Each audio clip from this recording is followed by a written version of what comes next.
Hey friends! So in my last video we sat down and we talked about apprenticeships. More specifically, that video focused pretty narrowly on the law regarding unpaid apprenticeships in America, and I wanted that video to have a pretty narrow focus for a very specific reason.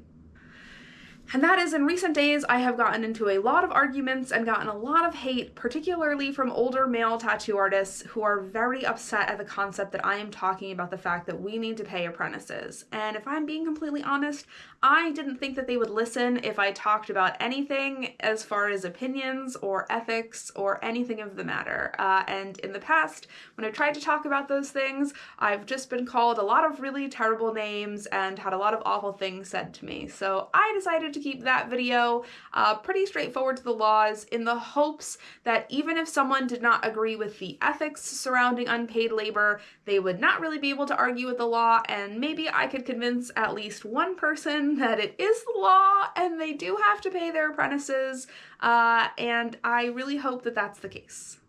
That being said, this is the part 2 where I'd like to talk about the ethical ramifications of unpaid apprenticeships and why they're literally terrible and contributing to a lot of the awful abuse that is rampant in the tattoo and piercing industry. So when we look at the structure of an unpaid apprenticeship, when we look at the way apprenticeships have been for the last 20-some years in tattooing and piercing, it looks very much the same. Apprentices are expected to come in and work without any pay, typically 6 to 7 days a week, and if you have bills that you need to pay or things you need to afford, well then you better get a second job. And if you don't, I guess you didn't really want to be a tattoo artist or a body piercer that bad. And this mentality, plus the scarcity of good apprenticeships, bred really steep competition. So if you weren't willing to work unpaid or get a second job or figure things out, there was definitely someone up the road who would.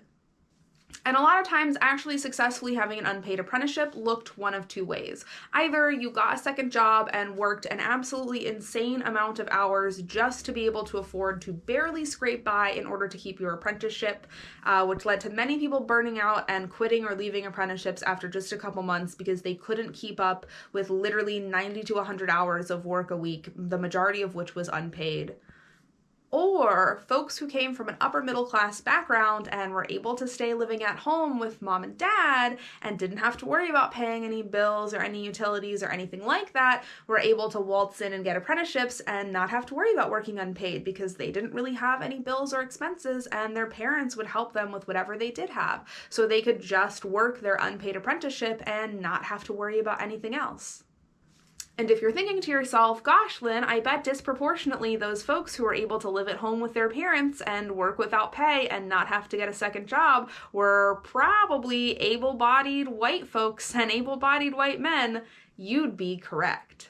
Now, if you are an older head tattoo artist or body piercer and you just heard me say that and you are groaning and getting ready to exit out of the video, please stick with me for just a little bit longer, okay? I've got a couple good points to make. Realistically, the type of work schedule that needs to happen in order to be able to work a full-time apprenticeship and a full-time job is more than is realistic for a lot of people. And I know because I did it. And what my work schedule looked like was opening up the studio at around 11, working a full shift till about 9 to 10 at night, and then immediately getting in my car and driving to Walmart where I worked night shifts stocking shelves until about 7 a.m., then immediately getting in my car and a lot of the times just driving straight back to the studio and sleeping there so that I could get enough sleep to be awake for my apprenticeship shift. And I would do this multiple times a week. Now, this did mean that I was doing my apprenticeship shifts on only 4 or 5 hours of sleep some days. So was I at my best or 100% while I was working at either of my two jobs? No, I wasn't getting enough sleep. I didn't have any time for myself. But if someone has to pay for rent or bills or utilities, how else are they supposed to afford it? Because they're expected to show up 6 or 7 days a week at their studio in order to apprentice. One way to afford it is to have your parents pay for it, and I don't really think I need to say any more about that. It makes sense. If you come from a wealthy background, your parents can pay your way through most things that you want to do in life, and you don't have to worry about the expenses. We all talk about how much we dislike trust fund kids, especially old school tattoo heads the most of all. So the fact that they're so interested in defending unpaid apprenticeships, which are largely the most accessible to trust fund kids, always struck me as being really weird. But because this situation was so common and because so few people could handle working those insane hours and pushing themselves to the brink, and it often led to apprentices being tired at work or not doing the best job, a lot of mentors came up with a really fantastic solution. And here we have the wonderful, gracious mentor here to save the day. See, a lot of mentors said, well, why don't you just move in with me and live on my couch or in my basement or in the spare room of my house?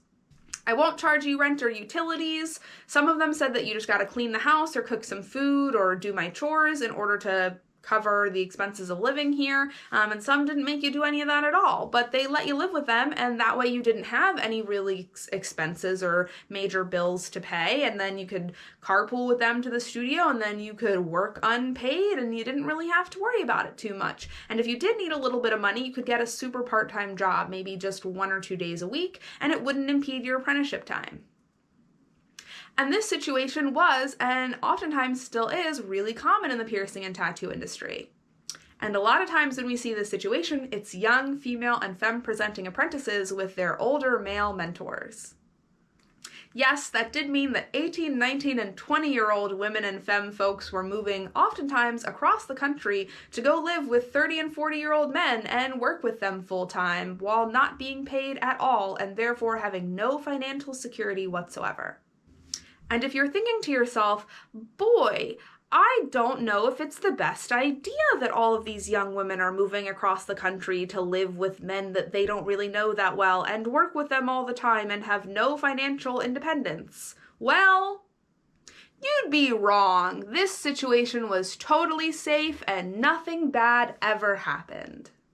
No, actually, you'd be incredibly correct. This situation was terrible, and it led to lots of instances of sexual abuse and violence that persist in the piercing and tattoo industry today. I mean, think about it. Statistics show disproportionately that finances are one of the biggest reasons why abused women don't leave their situations of abuse. They simply can't afford to.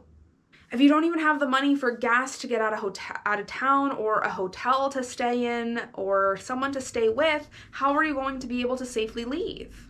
So when one night you come home from work and your mentor starts to come on to you, it can be very hard to say no, and many women and femmes felt like they didn't have the option to say no. They thought that they would lose their apprenticeship if they didn't agree to sleep with or be in a romantic relationship with their mentor.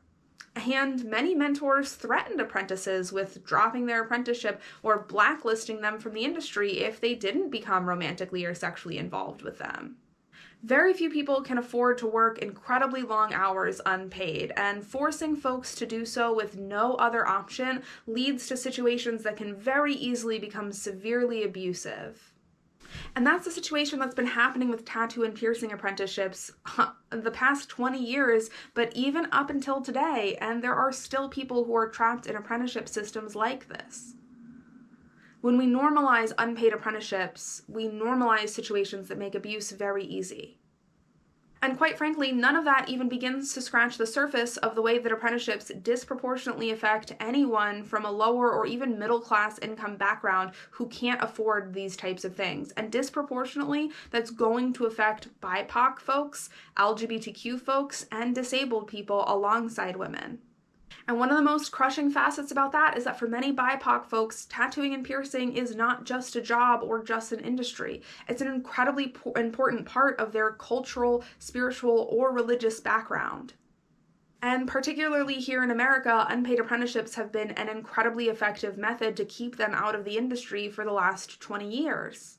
And in particular, when I talk about the tattoo industry and the way that these unpaid apprenticeships disproportionately affect specifically people of color in entering the industry, look at the way that the industry has colonized elements of tattooing. I mean, for years, tattoo artists made hundreds of thousands of dollars off of tribal and Polynesian tattoos, while simultaneously making it incredibly hard for the people whose cultures these styles of tattoos originated from to be able to enter the industry and make a living doing the work that came from their culture.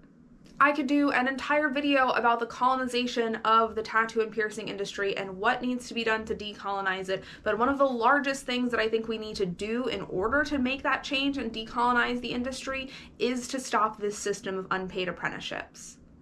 Apprenticeships are a job. They are a lot of work and they are a lot of hard work, and people doing that work deserve to be paid. And when you insist that they work completely free and completely unpaid, that is going to disproportionately affect people who come from lower income backgrounds, people who are disabled, and of course that's going to disproportionately affect women, BIPOC folks, and LGBTQIA folks as well.